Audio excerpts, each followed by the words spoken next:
যদি পাপ হয়ে যায় হতাশ হবেন না, পাপ হয়ে গেছে হতাশ হবেন না। ওযু করবেন, জায়নামাজে দাঁড়াবেন, 2 রাকাত নামাজ পড়বেন, ওই পাপের কথা আল্লাহকে বলে ক্ষমা চাইবেন। ইনশাআল্লাহ আল্লাহ পাক আপনার গুনাহকে নেকি দিয়ে পরিবর্তন করে দিবেন ইনশাআল্লাহ। যতবার পাপ হবে ততবার নামাজে দাঁড়াবেন, ততবার ওযু করবেন, ততবার 2 রাকাত নামাজ পড়বেন এবং আল্লাহর কাছে ক্ষমা চাইবেন। ইনশাআল্লাহ আল্লাহ মাফ করে দিবেন। শয়তান আপনাকে হতাশ করতে চাইবে, ফ্রাস্ট্রেট করতে চাইবে।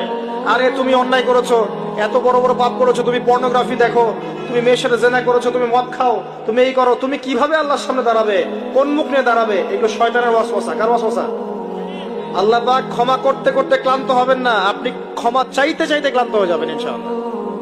আল্লাহ পাক এমন গফুর রহিম। এক ব্যক্তি 99টা খুন করেছে। কয়টা?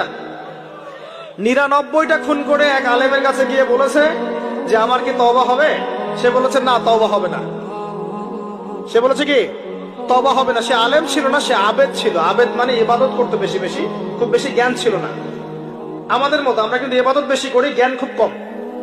তো সে ছিল আবেদ, সে বলেছে না তওবা হবে না। তো ও বেটারেও কোপ দিয়ে 100টা খুন করে ফেলেছে, 100 ফিলাপ। এবার সে চিন্তা করছে যে আমি কি করব। আরেকজন আলেমের কাছে গিয়ে বলছে আমি 100টা খুন করেছি, তওবা হবে?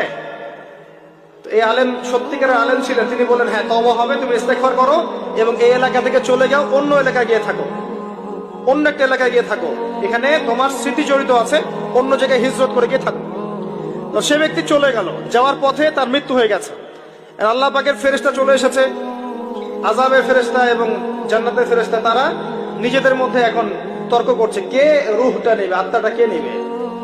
ওই যে রূহ কাকে বলে, সায়েন্সকে জিজ্ঞাসা করেন, সায়েন্সের প্যান্ট খারাপ হয়ে যাবে, রূহ কাকে বলে উত্তর দিতে গিয়ে। এখন